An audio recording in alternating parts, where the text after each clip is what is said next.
Good morning, praise the lord. પ્રભુનો પુષ્કળ આભાર. ફરીને એકવાર એક સુંદર સવારમાં, આજની સુંદર સવારમાં પ્રભુનું પવિત્ર નામ લેવા માટે ભેગા મળી શક્યા છે નહીં. અને પ્રભુનું વચન કહે છે, કેમ કે હું યહોવા તારો ઈશ્વર તારા જમણા હાથને પકડી રાખીને તને કહું છું કે તું બેસ નહીં, હું તને સહાય કરીશ. હાલેલુયા. કોઈના પર નહીં, ના મારા પર ના બીજા પર, પણ આપણા જીવતા ઈશ્વર પર ભરોસો રાખીએ, આપણા ત્રિએક પિતા પર ભરોસો રાખીએ, આપણા અબ્બા બાપના વાલા પુત્ર પ્રભુ ઈસુના પર ભરોસો રાખીએ. Hallelujah, praise the lord. અને ફરીવાર આ શબ્દ વાપરવા માંગુ છું કે નિશ્ચય તમારી અને મારી પ્રાર્થના સાંભળવામાં આવશે. નિશ્ચય તમારા મારા પર દયા કરવામાં આવશે. અને નિશ્ચય આપણી આશા રદ જશે નહીં. પણ પ્રભુની સાથે જોડાયેલા રહેવું બહુ જરૂરી છે. હાલેલુયા. આશીર્વાદો તો જોઈએ છે હે ને, પણ જગતનું જીવન છોડવું નથી તો કેમનું ચાલશે નહીં. અને માટે આપણા જીવનો પણ આપણે શુદ્ધ કરીએ, પવિત્ર કરીએ. આ સમય આપણે માટે બેસ્ટ છે. દુઃખ સહન સત્તામાં આપણે પસાર થઈ રહ્યા છે. હાલેલુયા. આમ તો કાલે ગુડ ફ્રાઈડેનો દિવસ કદાચ આપણે મનાવતા હોઈશું, પણ આજે હું તમને એ બાબત એક દિવસ પહેલાં જણાવવા માંગુ છું કે એક સુંદર દંતકથા છે. સુંદર દંતકથા છે કે જ્યારે પામ સન્ડે પૂરો થઈ જાય છે પછી જે ખુલકો, જે વછેરા પર પ્રભુ ઈસુ સવાર થયા હતા નહીં. પ્રભુ કહે છે કે આ પ્રમાણે કરજો અને આ પ્રમાણે આમાં બધું બનશે. અને તેમના શિષ્યો એ વછેરાને લઈને આવે છે નહીં, અને એના પર કપડાં બિછાવે છે, ડાળીઓ પાથરવામાં આવે છે. બધી બાબતો આપણે વાંચીએ છીએ. અને ત્યાર પછી એ દિવસે તો પ્રભુ યરુસાલેમમાં વિજયવંત પ્રવેશ, એટલે રવિવારના દિવસે તેઓ કરે છે નહીં. પણ બધા મિત્રો, ત્યાર પછી આગળ કે એ દિવસ પસાર થયા પછી એ વછેરું જ્યાં કઈ જાય ત્યાં લોકો એને ભગાડતા. મીઠાઈની દુકાને જાય તોય ત્યાંથી એને ભગાડતા, કોઈ બીજી દુકાન પર ઊભા રહે તો ત્યાંથી તેમને ભગાડતા. અને જ્યાં જાય ત્યાં એને માર પડે, ડફડા પડે અને એને ભગાડતા. કોઈ એને જાણે કે એને વહાલ કરતું નહીં, એને બોલાવતું નહીં, અને બસ એને ત્યાંથી હડસીલી મૂકવામાં આવતું. એમ સવારથી લઈને સાંજ સુધી આ વછેરું હળદૂત થયું. એની લાગણીઓ બહુ દુભાઈ અને બહુ દુઃખી થઈ ગયો. અને સાત પડે નદીના કિનારે જઈને કે છે બેઠો અને એ રડતો હતો. અને બીજું એક ગધેડું તેની પાસે એ સમય આવે છે અને એને પૂછે છે કે તું કેમ રડે છે, તું કેમ દુઃખી છું? અને પછી કે છે, ખરેખર જો ને આ યરુશલેમ લોકો કેવા છે, કે કેટલા સ્વાર્થી છે કે છે. અને કે છે હમણાં થોડા દિવસ પહેલાં તો કે તેઓએ મારા પર કે છે પાંદડા પાથર્યા અને કે મારા પર કપડાં નાખ્યા, મારા રસ્તા પર કપડાં નાખ્યા ચાલવાના, ડાળીઓ બિછાવી, અને હું જ્યાં ઊભો રહું ત્યાં લોકો મારા પર હાથ ફેરવતા, મને મીઠાઈ ખવડાવતા. અને આજે આ જ લોકો આટલા બધા જલ્દી કેમ ના બદલાઈ ગયા? અને હવે મને મારે છે, ધક્કો મારે છે, મારી પીઠ પર કઈ બિછાવતા નથી, મારા રસ્તામાં કઈ બિછાવતા નથી. અને જે પેલું બીજું ગધેડું હતું એ હસવા લાગ્યું. અને પેલું વછેરું કે છે મારા દુઃખમાં મને દિલાસો આપવાની જગ્યાએ તું હસે છે, મારી મસ્કરી કરે છે. હવે ગધેડું કે છે ના, પણ તું બરાબર યાદ કર કે છે એ દિવસે કે તારા પર કોઈ બેઠું હતું. તો કે હા, મારા પર કોઈ બેઠું હતું કે. અને આજે હમણાં તો કે ના, કોઈ નહીં. એ દિવસે જ્યારે તને બધું માન મળતું હતું ત્યારે તારી પર કોઈ બેઠું હતું, બરાબર છે? તો કે હા, બેઠું તો હતું કે. ત્યારે કે છે કે મૂર્ખ, એ બધું માન તને જે મળ્યું અથવા તે જોયું અથવા તે અનુભવ્યું, એ બધું જે તારી પર બેઠા હતા એમના લીધે હતું. એ તારી સાથે હતા ત્યાં સુધી તને બધું જ મળતું રહ્યું. એ હતા એમના લીધે એમને જે જે મળ્યું એમાં તને પણ ભાગરૂપે ઘણું બધું મળ્યું. Praise the lord. The moral of the story, જે મૂલ્યાંક, જે બાબતો અંદરથી આપણને શીખવા મળે છે, જે કન્ક્લુઝન છે, જે સમીકરણ, એ તો એ છે કે જો ઈશ્વર આપણી સાથે છે, આપણા પક્ષમાં છે અને આપણે તેમની સાથે છે, તો એ બધું જ આપણે મેળવવાના છે જ્યારે આપણે તેમના રાજ્યને અને તેમના ન્યાયપણાને શોધીએ છીએ. અને એમ માથી 6:33 પ્રમાણે, હાલેલુયા, માથી 6:33 પ્રમાણે તમને અને મને બધા જ આશીર્વાદો મળવાના છે જે તમે એને મેં માગ્યા પણ નથી, અથવા જેની તમને અને મને જરૂર છે. એ બધું સગડું તમારા અને મારા જીવનમાં ભરી દેવામાં આવશે, ઉમેરી દેવામાં આવશે. અને તમે અને હું એ બધા આશીર્વાદોથી ઉભરાઈ જઈશું. હાલેલુયા. તમે અને હું ઉભરાઈ જઈશું વાલા મિત્રો. તમે અને હું એ આશીર્વાદોથી ભરાઈ જઈશું.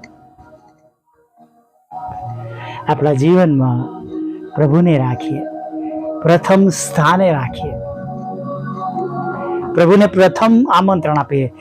એ જ્યોર્જ મુલરની સાક્ષી મેં તમને કહી હતી કે એણે એક પ્લેટ એક્સ્ટ્રા મુકાવી હતી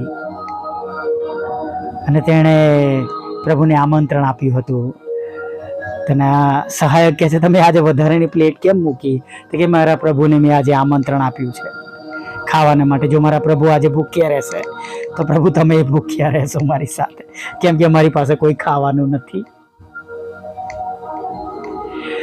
પ્રેઝ ધ લોર્ડ. હાલેલુયા. જો પ્રભુ આપણી સાથે છે, પ્રભુના વચનો આપણે પાડીએ છીએ, તેમની આજ્ઞાઓ માનીએ છીએ, તો બીએ નહીં, ગભરાય નહીં. જે કંઈ તમે અને હું ચાહીએ છે એ તમે અને હું પ્રાપ્ત કરવાના છે. હાલેલુયા. આવો એક નાની પ્રાર્થના સાથે આપણે આગળ વધીએ. આજના દિવસમાં આપણે શરૂઆત કરીએ. ભલા પ્રભુ, અમે તમારી સ્તુતિ કરીએ છીએ, તમારો આભાર માનીએ છીએ આજના સુંદર દિવસને માટે, સુંદર નવી સવારને માટે, નવા માસને માટે. પ્રભુ, thank you lord. Thank you Jesus. Thank you, thank you, thank you. પ્રભુ, તમારું વચન જેમ અમારી સાથે છે, તું બીસ નહીં, હું તને સહાય કરીશ. એમ પ્રભુ આજે સવારમાં જેઓ તમારા બાળકો છે તમને મળવા આવ્યા છે, પ્રભુ તમારું ભજન કરવા માટે આવ્યા છે, તમારી સ્તુતિ કરવાને માટે આવ્યા છે, તમારા પર ભરોસો વિશ્વાસ કરીને તમારી પાછળ ચાલી રહ્યા છે પ્રભુ. સગળા લોકો પર તમારી મોટી દયા, તમારી મોટી કૃપા અને તમારી કરુણા તમે થવા દેજો. હા પ્રભુ,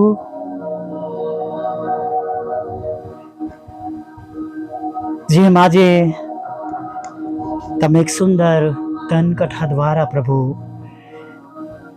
તમે જે અમને શિક્ષણ આપ્યું છે પ્રભુ, તેના માટે અમે તમારો ખૂબ ખૂબ આભાર માનીએ છીએ પ્રભુ. આ જીવનમાં જો તમે અમારી સાથે છો અને પ્રભુ અમે તમારી સાથે છે, અમે તમારી પાછળ ચાલી રહ્યા છે.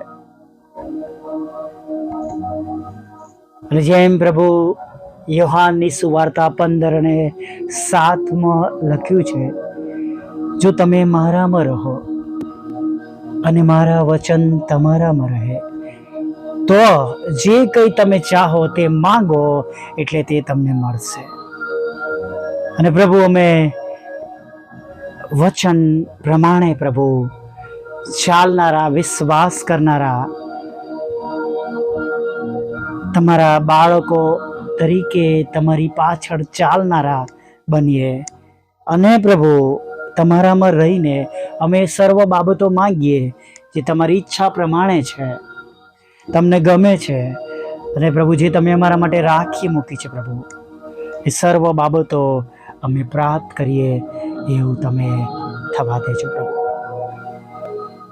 કોઈની આશા રદ જાય નહીં પ્રભુ, એવું તમે થવા દેજો પ્રભુ. કોઈની આશા રદ ના જાય, કોઈ નિરાશ ના રહે, કોઈ દુઃખી ના રહે, કોઈ હતાશ ના રહે પ્રભુ. કોઈનું મુખ પ્રભુ હવે પછી ઉદાસ ન રહો પ્રભુ. તમારી પવિત્ર હાજરીમાં ઉપાસના કર્યા બાદ પ્રભુ, તમારું ભજન કર્યા બાદ પ્રભુ, તમારી સ્તુતિ કર્યા બાદ, તમારી આરાધના કર્યા બાદ પ્રભુ, આજના દિવસની શરૂઆત પ્રભુ એક એક તમારા બાળકો માટે પ્રભુ આશીર્વાદનું કારણ બની જાય પ્રભુ, એવું તમે થવા દો પ્રભુ. તમારા પવિત્ર આત્માના સામર્થ્યથી ભરી દો પ્રભુ. ઓ રાજાઓના રાજા અને પ્રભુઓના પ્રભુ, દયાળુ પ્રભુ, કૃપાળુ પ્રભુ, દરેકની સાથે રહેજો, દરેકની સંભાળ લેજો, દરેકની કાળજી લેજો. જેઓ તમને હાક મારે છે પ્રભુ, તેમની હાક તમે સાંભળજો પ્રભુ પિતા. જેઓ તમારા પર વિશ્વાસ કરે છે પ્રભુ, તેમના વિશ્વાસ પ્રમાણે તેમના ઘરમાં, તેમના કુટુંબમાં, તેમના જીવનમાં, તેમની જોબમાં, તેમના બિઝનેસમાં પ્રભુ બનેલું તેઓ જોઈ શકે પ્રભુ, એવું તમે થવા દેજો. ઓ પ્રભુના પ્રભુ, રાજાઓના રાજા, આજના દિવસની સર્વ જરૂરિયાત તમે પૂરી પાડજો. ખોરાક, વસ્ત્ર, અન્ન પાણી આપજો પ્રભુ. તમારી પવિત્ર હાજરી અમારી સાથે રાખજો પ્રભુ પિતા. અને જ્યાં કંઈ જઈએ ત્યાં પ્રભુ તમે તમારી દોરવણી દ્વારા પ્રભુ તમે અમને મદદ કરજો પ્રભુ. સાચા માર્ગ પર ચલાવજો પ્રભુ પિતા. સફળ કરજો, આશીર્વાદિત કરજો પ્રભુ. અને પ્રભુ નવા નવા આશીર્વાદથી ભરી દેજો, પવિત્ર આત્માના સામર્થ્યથી ભરી દેજો. નવો અને તાજો અભિષેક આપજો પ્રભુ. અને વિશેષ પ્રભુ જે કંઈ અમારીથી ભૂલો થઈ છે, અમારાથી પાપ થયા છે પ્રભુ, જે કંઈ જાણી જોઈને ગુનાહ થયા છે પ્રભુ, એને માફ કરજો પ્રભુ. એટલા માટે પ્રભુ કે પ્રભુ અમારા આશીર્વાદો વચ્ચે પ્રભુ કંઈ પણ આજે સવારમાં રૂખાવટ રૂપ ના થાય. હા પ્રભુ, અમારા પાપ પ્રભુ અમારા અને તમારા વચ્ચે ભીતરૂપ ના બને પ્રભુ, પણ પ્રભુ અમે તમારા દ્વારા આશીર્વાદિત થઈએ એવું તમે થવા દેજો પ્રભુ. પ્રાર્થના કરી છે તમામ માદાઓ માટે પ્રભુ, જે હોસ્પિટલોમાં છે પ્રભુ, દવાખાનાના બિછાના પર છે પ્રભુ, ઘરે છે પ્રભુ પિતા, તમને અરજ કરી રહ્યા છે પ્રભુ. દવાખાના જવાના પૈસા નથી પ્રભુ પિતા. હા પ્રભુ, બિલ ભરવાના પૈસા નથી, ટેસ્ટ કરાવવાના પૈસા નથી પ્રભુ પિતા. પ્રભુ અમે પ્રાર્થના કરીએ છીએ પ્રભુ, એવા સર્વ લોકો પ્રભુ પોતપોતાના ઘરોમાં પ્રભુ સાજા થાય પ્રભુ પિતા. જે તે નબળાઈઓ છે પ્રભુ, જે તે પ્રકારની બીમારી છે પ્રભુ પિતા, પ્રભુ તમે તેમના પર કૃપા કરો. હા પ્રભુ, આવકનો સ્ત્રોત નથી, જોબ નથી, બિઝનેસ નથી પ્રભુ, શરીર સાથ આપી નથી રહ્યું પ્રભુ પિતા, અને ઘણી જવાબદારીઓ છે પ્રભુ. એવા લોકો પર તમારી મોટી દયા, કૃપા અને કરુણા કરજો પ્રભુ. ઉંમરના લીધે જેઓ તકલીફોમાં છે તેમના પર તમે કૃપા કરજો. હજી સુધી મકાન બનાવી નથી શક્યા, હજી સુધી બાળકોના લગ્ન કરી શક્યા નથી પ્રભુ, હજી સુધી તેમની જવાબદારીઓ પ્રભુ પરિપૂર્ણ થઈ નથી, એવા કુટુંબોમાં, ઘરો ઘરોમાં પ્રભુ તમે આજે સહાયક બનજો પ્રભુ પિતા, મદદગાર બનજો અને તેમના ઘરના પ્રભુ દરેક આયોજનને તમે આશીર્વાદિત કરજો. તેઓના હૃદયોની પ્રભુ સર્વ ઈચ્છા તમે પૂરી કરજો પ્રભુ પિતા. જેમણે જોબ ગુમાવી છે તેમને નવી જોબ આપજો, બિઝનેસને આશીર્વાદિત કરજો, આવકના સ્ત્રોત આપજો પ્રભુ, લગ્નનો આશીર્વાદ આપજો, બાળક ધનનો આશીર્વાદ આપજો. વિદેશ તમે દોરી જજો તમારી સેવિકાના મકાનના, તમારી સેવિકાના ખેતરમાંથી પ્રભુ પિતા એ કડવા નામો દૂર થઈ એવું થવા દેજો. તમારા સેવક અને સેવિકાના મકાનો વેચાય પ્રભુ એવું થવા દેજો. લોનનો આશીર્વાદ મળે, નાણાંનો આશીર્વાદ મળે. વિધુરો વિધવા બહેનોમાં, નાથો મનબુદ્ધિ લોકો, માનસિક રોગીઓ, વિકલાંગોની પ્રભુ તમે સાથે રહેજો. અમારી પણ પ્રભુ નાની મિનિસ્ટ્રીને આશીર્વાદિત કરજો. છેલ્લી બાબત માગી છે એ પરિપૂર્ણ કરજો. અમારા બંધ દરવાજા ખુલ્લા કરજો. અમારા સતાવનારાના મન બદલજો પ્રભુ. જે કંઈ ગુમાવ્યું છે પ્રભુ એ બમણા આશીર્વાદ સાથે તમે પાછો આપજો. ને પ્રભુ જે હાથો પ્રભુ અમારા મદદને માટે અમને અગત્યના છે પ્રભુ, જરૂરી છે એવા નવા હાથો પ્રભુ તમે અમારા માટે દૂતના રૂપમાં મોકલશો પ્રભુ, એવી અમે તમને નમ્ર વિનંતી કરીએ. તમે પોતે અમારા સ્ત્રોત બનજો અને પ્રભુ રોજ અમે ઘણા આત્માઓ જીતી શકીએ એવું થવા દેજો પ્રભુ. આગળના સમયમાં અમારી સાથે રહો અને સાથે તમારો ભજન ગતિ લઈ લાવજો. માગતા પ્રભુ ઈસુમાં આટલું સાંભળો, દેવ બાપ માન્ય કરજો. આમીન આમીન આમીન.